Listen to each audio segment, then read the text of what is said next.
All right, here's where we left off, guys, at the last video, so I'm going to start here. Okay, so balancing equations. In order to balance the following equation, you must adjust coefficients. So there's multiple ways to do this, okay? What I like to do is what we call a T-chart, okay? What you do is you draw basically a line here, okay? Or you can draw a T-chart out to the side. You find your reactants and you start labeling them. N, H, and on the product side, N, H. Okay, that's what you have. Then you have how many N's on this side? 2. How many hydrogens on this side? How many nitrogens? 1. How many on this side? 3.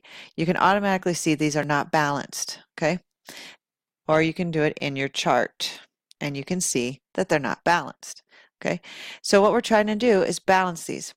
So we're going to start with the nitrogens. Okay, if I put a 2 here, and oh, by the way, leave your hydrogens and your oxygens to last. Oxygen should be the very last thing that you add a coefficient to.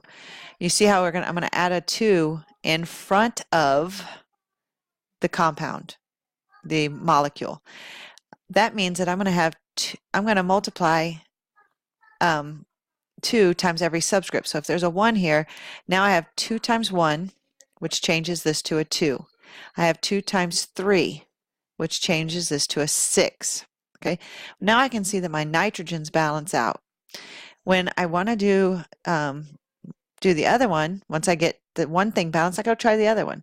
Well, my nitrogens I'm not going to touch, but over here I'm going to put a 3 in front of my hydrogen because I know that 2 times 3 will give me 6. 3 times 2 gives me 6. Now I am balanced. So this is a balanced chemical equation. And I think it's going to draw over my stuff here. Okay, so, and you start changing, okay? Here's what's happening. I have 2 nitrogens together. I'm going to have 3 hydrogen molecules, and it's going to make 2 ammonia molecules over here. My greens have 6, my greens have 6. My blues are 2, my blues are 2, okay?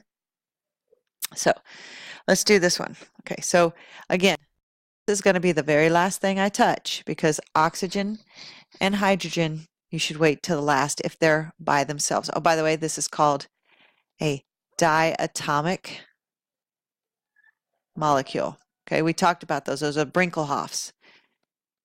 I-B-R-I-N-C-H-O-F.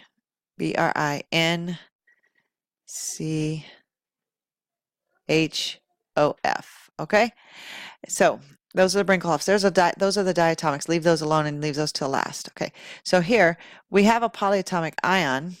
Okay, but you notice that over here we don't have one, so we cannot use this. Okay, so let me get rid of this.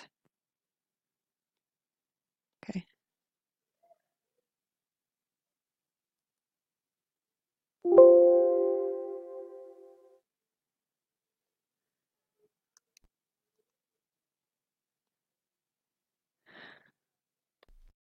Okay, sorry, I had to stop for a second, but draw your line. Put your K, CL, and O, and over here K, CL, and O. Make sure the letters line up, okay? So how many Ks? 1. How many CLs? 1. How many Os? 3. Over here you have 1, 1, and 2. Oh, and by the way, if you have an O over here and an O over here, you have to add them up. That's what the plus sign means, okay? So if you look right here, we're going to have to do something with oxygen first. However, don't touch this one because you're never going to get this one as odd. This is the only one that's going to go even. So let's start with this. Let's start with a 2, which means I'll have 2 here, 2 here, and I'll have 6 here. So once I do that, I'm going to work with my KCLs. There's 2 here.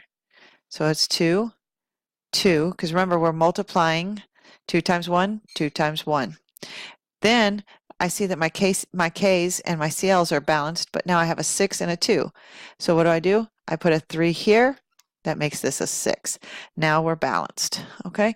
So again, you can draw it in your little chart over here, but we're going to start with the KCLs, just like I did on mine, okay? All right, let's do another one. And then, oh, by the way, that's the diagram of what happened. All right, so let's try this one. This is a combustion reaction. When you ever see what we call a CHO reaction, these are a little bit more challenging. Still, draw your line. You put your CHO, and we have 2, 6, and 2. And over here, okay, this is what I was talking about. You got 1 carbon, but over here you have 2 oxygens here and 1 here, so now you have 3. You're going to have to be real careful with this type of chemical reaction, okay? So we have 2. We're going to leave this oxygen for last, okay?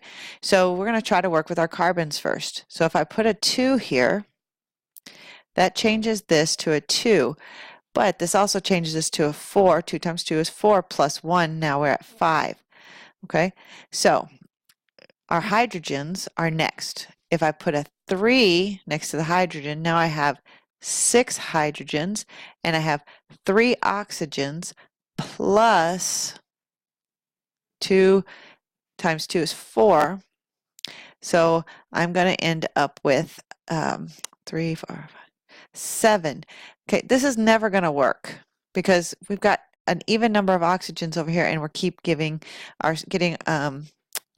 extra hydrogens, extra stuff over here. So what we end up having to do is we're going to work a little bit with our, get this up here. It's getting a little long, but anyway, we're going to have to start working with these. So I'm going to go ahead and, it's going to end up like this, okay? So you go back and forth until you get an even number. The one in front of the H2O is always going to be an even, okay? So our little, oh, sorry, that was our last one. Okay, so again, we're going to do this one, and then I'll finish this off. Make sure you have your F, E, and O. There's my thing. F, E, O. 1, 2, 2, and 3. I'm going to put a 2 in front of this one.